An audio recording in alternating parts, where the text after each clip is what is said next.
Et si l'année 2026 commençait en avril?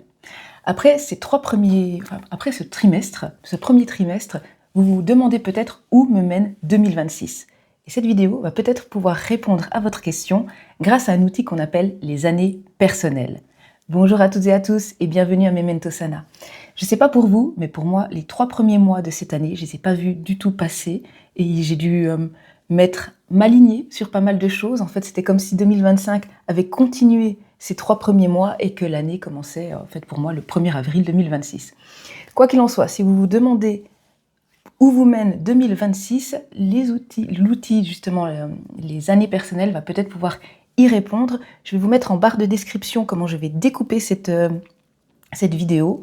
Donc il y aura plusieurs chapitres. Donc tout d'abord l'introduction, ensuite les années personnelles, qu'est-ce que c'est? Ensuite, pourquoi dit-on que 2025 c'est la fin d'un cycle et que 2026 c'est le début d'un cycle? Comment on calcule son année personnelle? Et à la fin, donc chaque année personnelle de 1 à 9. J'aimerais aussi vous dire que j'ai énormément de choses à vous dire, donc j'ai mes notes qui sont juste là. Donc si vous me voyez baisser les yeux, c'est pour pouvoir vous donner les informations le plus complet possible. Donc les années personnelles, c'est un outil de numérologie qui s'inscrit dans un cycle de 9 ans. Et chaque année de ce cycle apporte une énergie particulière qui influence votre vie. Pour réaliser cette vidéo, je me puise mes informations de mes connaissances et de différentes sources, mais également de ce livre que j'aime beaucoup. Et encore, avant de commencer, j'aimerais aussi vous dire que les années personnelles, ce ne sont pas une science exacte. On peut y être sensible ou non. Peut-être que vous êtes plus sensible au cycle des 7 ans, aux années chinoises, à l'human design, au cycle lunaire, etc., etc. Donc vous prenez uniquement ce qui vous parle et vous pouvez même tester les autres années, qu'est-ce qui s'est passé dans votre vie pour vérifier si justement c'est un outil qui vous parle. Donc, pour commencer, le contexte. Donc, vous l'avez peut-être déjà entendu, 2025 est une année de fin de cycle, de clôture, et 2026, c'est le début, le renouveau. Pourquoi? Parce qu'en fait, quand on additionne 2025, donc 2 plus 0 plus 2 plus 5, ça donne 9, qui est la fin d'un cycle, et pour 2026, ça donne 1, qui est le début du cycle.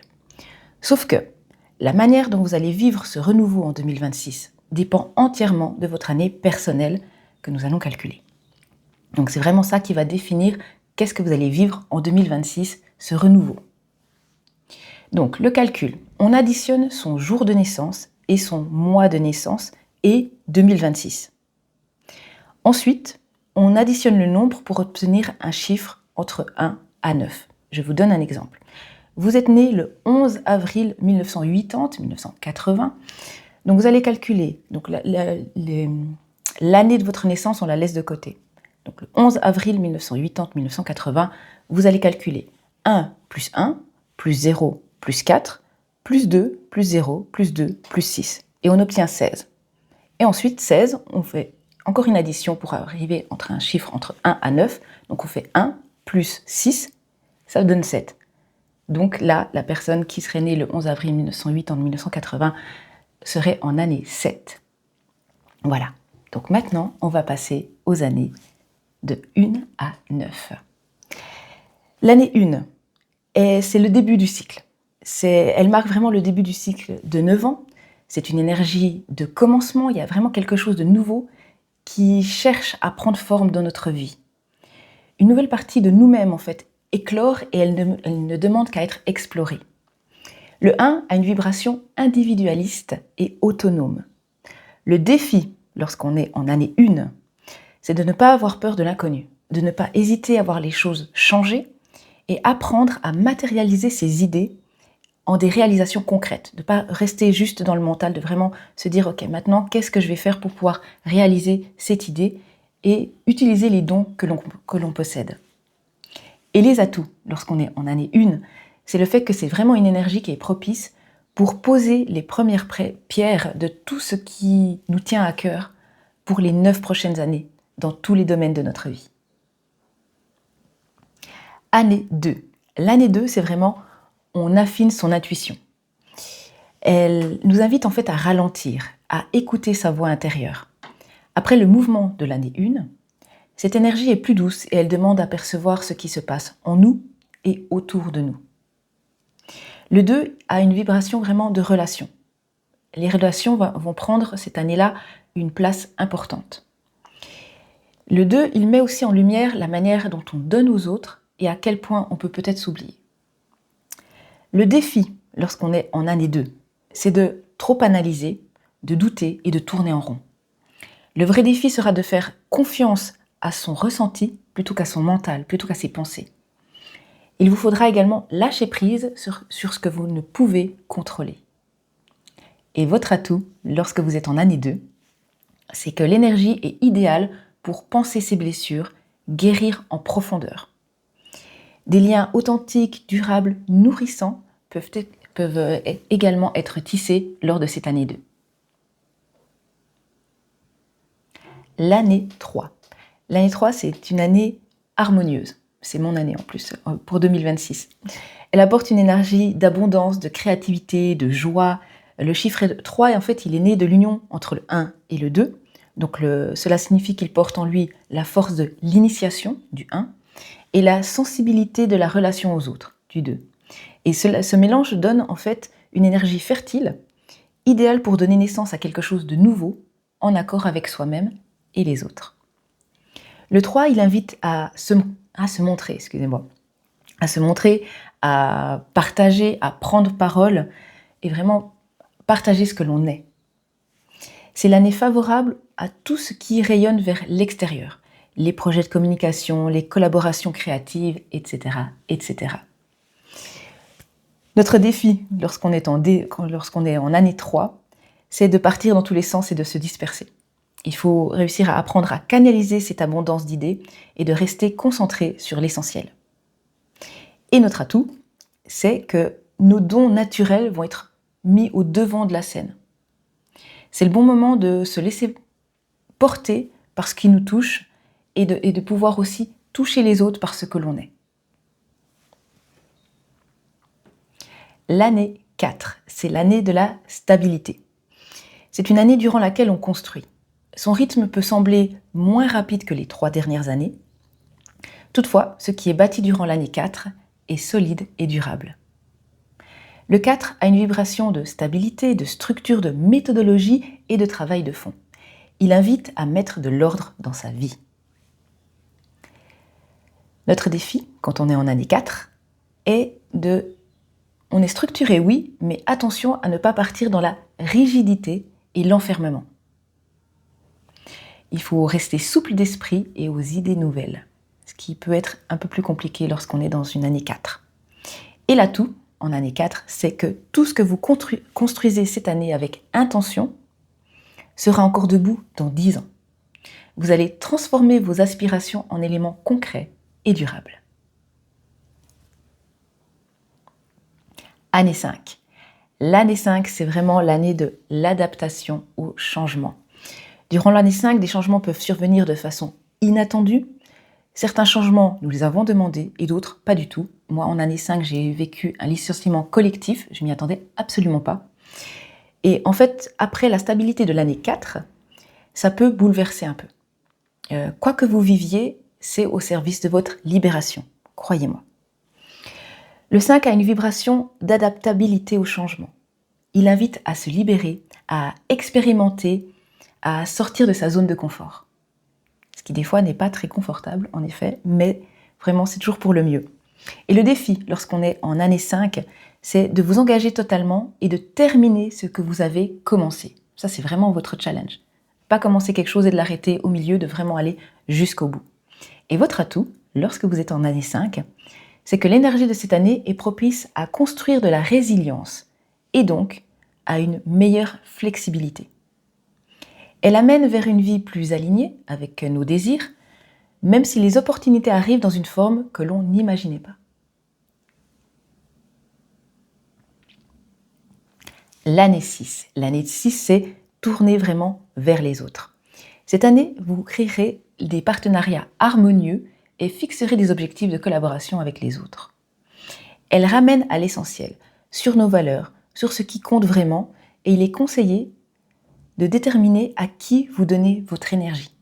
Pour moi, l'année 6, c'était l'année pendant la pandémie, en 2020, et vraiment, j'ai dû définir où est-ce que je mets mon énergie et à qui je la donne, et où je la mets. Le 6 a la vibration de la transformation du lien. Il éclaire les relations et les engagements que l'on désire entretenir ou développer. Lorsque l'on est en année 6, le défi, c'est d'identifier le but des partenariats. Qu'est-ce qui se cache derrière ? Vous concentrer sur vos objectifs à long terme ne sera pas facile. Donc il faut déjà comprendre, ok, on a des partenariats, qu'est-ce que j'en fais, pourquoi je le fais, et puis aussi de pouvoir se dire, voilà, c'est un objectif que je vais faire peut-être sur du long terme. Ça va être un peu plus compliqué. Votre autre défi sera également de reconnaître que vos décisions ont des conséquences durables, pour vous, bien sûr, mais aussi pour les autres. Et votre atout, lors de cette année 6, c'est que les liens noués ou entretenus cette année ont une vraie profondeur. C'est d'ailleurs une période idéale pour créer ou consolider tout ce qui vous nourrit. Année 7. L'année 7, c'est l'année de la maîtrise.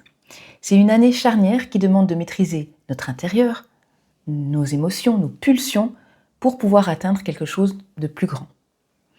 Le 7 a la vibration de victoire. Il fait le pont entre notre nature terrestre et notre nature spirituelle. C'est une année pour approfondir nos pratiques, nos connaissances de soi, et nous reconnecter à notre intelligence intérieure. Et le défi, lorsqu'on est en année 7, c'est que cette année, attention à ne pas vous laisser distraire par le monde matériel.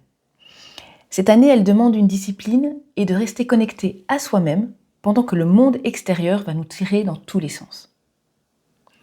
Et l'atout, en année 7, c'est que tout sera très clair pour vous et vous pourrez faire des choix et effectuer des actions avec plus de justesse.